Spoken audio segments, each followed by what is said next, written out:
জানা বুজা হোৱাৰ পৰা প্ৰায়ে কওঁ মোক মহাদেৱৰ দৰে প্ৰেমিক লাগে আৰু তেতিয়া বহুতে মোক নিন্দা কৰি কয় চাবি আকৌ ভাঙৰি মদ আহিহে পাবি। সাধাৰণ দৃষ্টিত মহাদেৱ ভাঙোৰা, মহাদেৱে ভাং খাই পগলা হয়, কিন্তু বিশাল দৃষ্টিত মহাদেৱে যেতিয়া বিষপ্ৰাণ কৰিছিল সেই বিষৰ জ্বালা সহিব নোৱাৰি মহাদেৱে ভাং সেৱন কৰিবলগীয়া হয়, কাৰণ বিষৰ জ্বালা ইমান সহজ নহয়।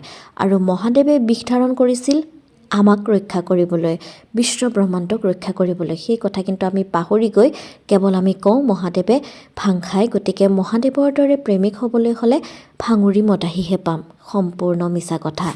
মহাদেৱ বিশ্বৰ শ্ৰেষ্ঠ প্ৰেমিক, গতিকে মহাদেৱৰ দৰে প্ৰেমিক পাবলৈ প্ৰত্যেকগৰাকী ছোৱালীকে কিন্তু সৌভাগ্য লাগিব।